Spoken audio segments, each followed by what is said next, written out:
Boa tarde, amigos. Hoje nós iremos traduzir um versículo polêmico que está em 1 Coríntios, capítulo 5, versículo 6.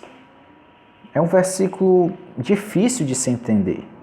Temos vários comentários bíblicos explicando essa questão, mas hoje nós iremos fazer uma análise hermenêutica e uma análise exegética desse texto. O texto é 1 Coríntios, capítulo 5, versículo do 1 ao 5, que diz assim: Geralmente, se ouve que há entre vós imoralidade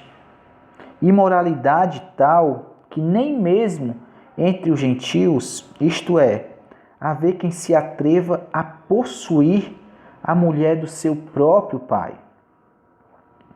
E contudo, andais vós ensoberbecidos, e não chegaste a lamentar, para que fosse tirado do vosso meio quem tamanha ultraje praticou.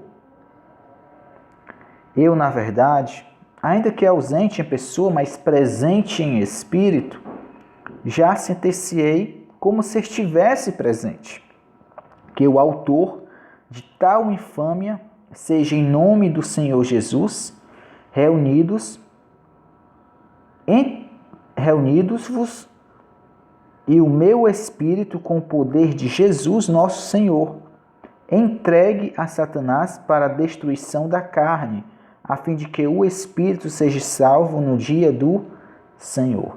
Temos aqui um conchete e a palavra Jesus, né? Encontramos essa palavra Jesus nos textos recépticos e no texto crítico há uma ausência dele. Por isso que está num colchete, indicando que nos manuscritos mais antigos não há essa última palavra, né? O nome é Jesus, mas o texto está falando sim de Jesus. Então, amigos, é um texto polêmico, né? Paulo aconselha a igreja tomar uma atitude mediante essa situação, uma igreja que estava ensoberbecida, que não estava ligando para as coisas que estavam acontecendo ao seu redor, não estavam se lamentando por conta disso. E Paulo, junto com eles, né, mesmo não estando presente, toma essa decisão, essa atitude para entregar essa pessoa a Satanás, para que ele possa sofrer na carne, a fim de que no dia do Senhor o espírito dele seja salvo. Mas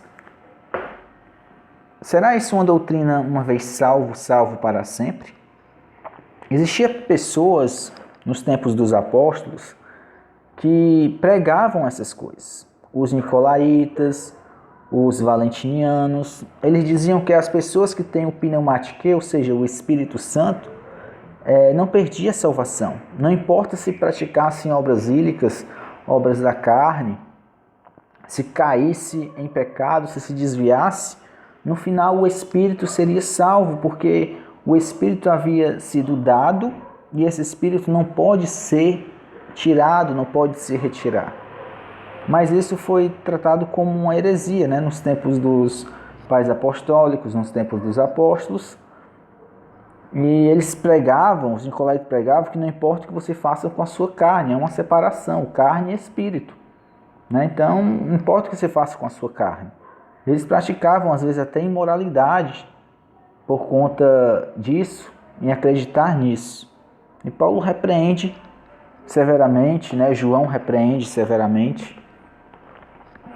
Mas o que o texto grego está dizendo? Vamos para o texto grego. Versículo 1. Holos,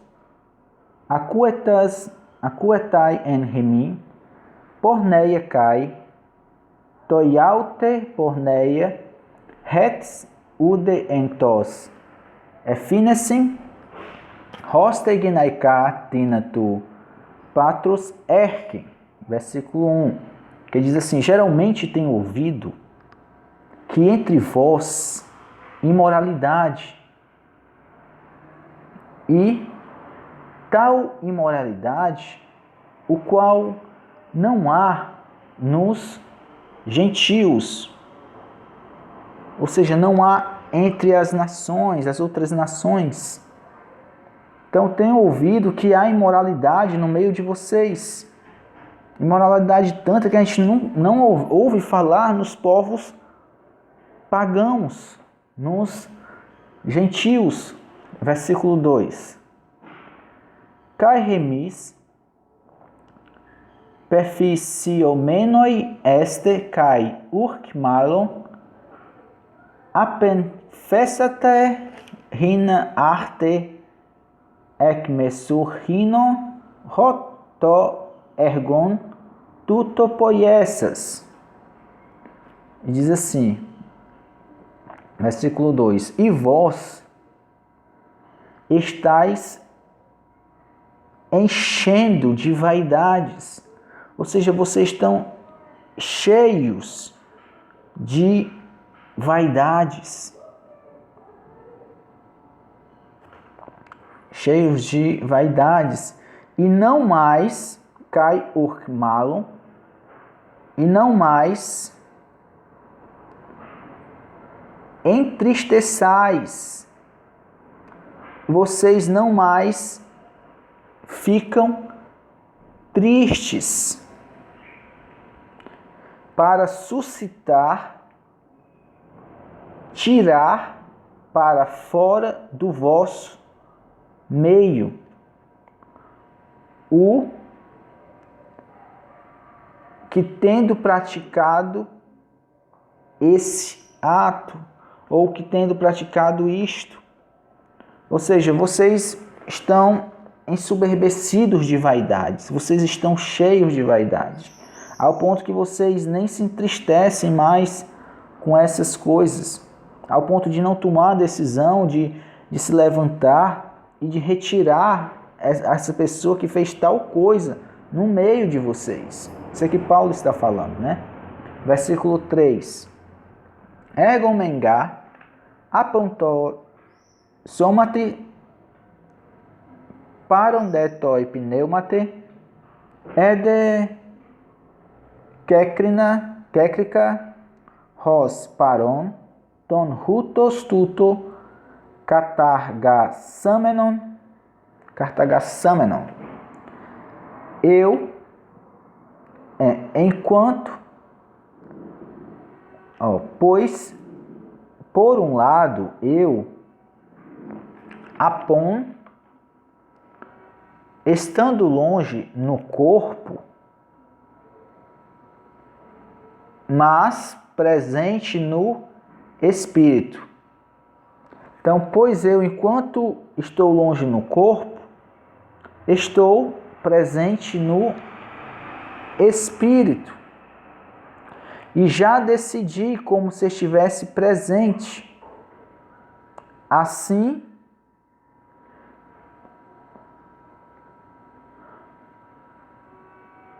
o que tendo efetuado isto, a respeito do que tem praticado isso. Então Paulo está dizendo, mesmo enquanto eu estou longe do corpo, eu estou presente no Espírito. E eu já me decidi como se eu estivesse aí presente com vocês, que o que praticou tal coisa. Aí nós vamos para o versículo 4.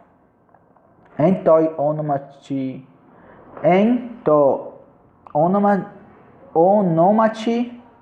tu Kyrio rimin Jesus sinarki feton rimon kai tu emu pneumatosin te diname tu Kyrio rimon Jesus. Então, no nome do Senhor nosso Jesus, ou seja, no nome do Senhor, no nome do nosso Senhor Jesus, sinarki fenton,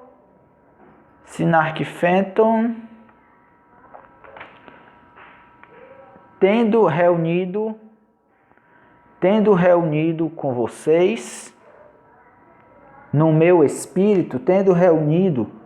com vocês no meu espírito, com o poder do nosso Senhor, ou seja, tendo eu me reunido convosco né, no Espírito e no poder do nosso Senhor. Aí tem uma palavra Iesu, né, que está entre colchete, nosso Senhor Jesus. Aí para Dunaiton Toyun Toto Sataná eis Olefron tes sarcos hinatop neuma sote enter remera tu Kyrio. Então a tradução fica assim: entregar, está no aoristo, infinitivo ativo, entregar o tal ao Satanás para perda. Essa palavra Alefron, ela significa perda, para a ruína, para a morte da carne, para o açoite, para a peste. Então, entregue a pessoa à ruína, a sua própria ruína. Versículo 5. Olefron, tes sarco, para a ruína da sarcos, da carne. Para, rina, a fim de que, to, pneuma, o espírito, sofrem, enterremera tu Kyrio, para que o espírito seja salvo no dia do Senhor. No dia do Senhor. Então a gente vê que está bem literal. A tradução está bem literal. Então, e aí? Será mesmo uma doutrina da predestinação? O que nós podemos captar de interessante nesse capítulo? O que me chamou a atenção foi apenas uma palavra. A gente viu que a tradução está bem literal. Né? Paulo repreende, exorta eles, pede para eles tomar a decisão. Paulo decide mesmo estando longe, mas presente no Espírito e com o poder do Senhor. Interessante. Paulo tomou uma decisão, mas em espírito. Ou seja, uma decisão de oração, de busca com consentimento do Senhor, no poder de Deus. E Paulo diz que já está decidido. E Paulo diz, olha, entregar. Interessante que essa palavra entregar, ela está no infinitivo. Ou seja, a decisão, o que Paulo está dizendo ali é para eles entregar. Paulo não está dando uma ordem, não é um imperativo. Entregue, não é isso. É entregar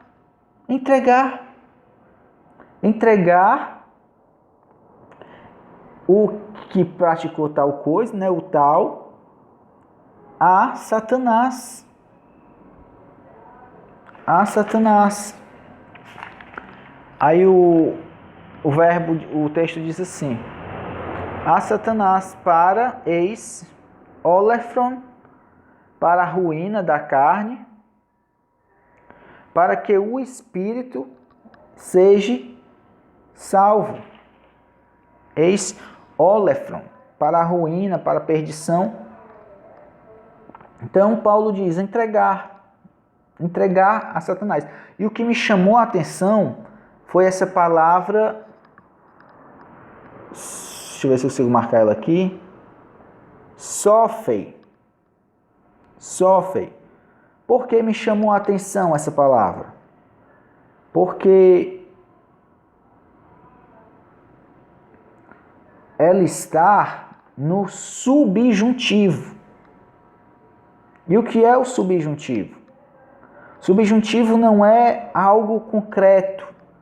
O subjuntivo expressa uma vontade, um desejo ou uma dúvida. Ou seja, para que para que o espírito seja salvo. Mas está no subjuntivo. No subjuntivo. Que não expressa uma certeza. Então, expressa um desejo. Paulo diz, olha, o que fazer? Já decidi. É entregar. Entregue nas mãos. Para quê? Para que ele sofra na carne. A fim de quê? Aí vem o desejo. O subjuntivo. A fim de quê? Com a ruína da carne, ele venha ser salvo. Através de quê? Do arrependimento. Só através do arrependimento, através da fé, da reconciliação, é que eu e você tem acesso ao plano da salvação. Né? Pela fé, é crer, é acreditar e é viver. É perseverar, perseverança dos santos. E essa doutrina, amigos, que uma vez salvo, salvo para sempre, não é também uma doutrina calvinista, de que a pessoa pode andar no pecado. Não. Eles acreditam na perseverança do santo, que o santo ele persevera nos caminhos do Senhor. Nem que no último dia da vida dele ele venha se converter. Mas só que essa não é a questão. A questão é que o texto ele traz no subjuntivo. Ou seja, Paulo não está afirmando que aquele irmão, qual foi entregue a Satanás, o espírito dele vai ser salvo no dia do Senhor. Aquele que cometeu tal ato de ter ficado com a mulher do próprio pai. Paulo não está dizendo isso. E que não se arrependeu. Que mesmo quando Jesus voltar, o espírito dele vai ser salvo. Paulo não está dizendo isso. Paulo está dizendo o quê? Para entregar. Entregar. E não é um imperativo, não é entregue. É entregar. Entregar a Satanás para quê? Para que ele sofra a ruína da carne, ou seja, das suas decisões, dos seus erros, para que ele aprenda, a fim de quê? Que no dia do Senhor, ou seja, quando Jesus voltar, ele possa ser salvo. Está no subjuntivo, para que ele seja salvo. Ou seja, amigos, vamos deixar, ele vai aprender, ele vai sofrer na carne. Ele vai sofrer na carne. Para quê? Para que quando Jesus voltar, eles acreditavam que estavam bem próximo da vinda de Cristo. Jesus iria voltar naquele período ainda. Então, quando Jesus voltar, ele fosse salvo, ele pudesse se salvar através do quê? Do seu próprio sofrimento. Então, aqui expressa o desejo e uma dúvida. Eles não tinham a certeza de que, de fato, ele seria salvo. Então, o subjuntivo, no grego, ele expressa isso. Dúvida e desejo. Então, amigos, essa foi a tradução literal, né, de 1 Coríntios 5, do 1 ao 5. Espero ter ajudado vocês nessa interpretação.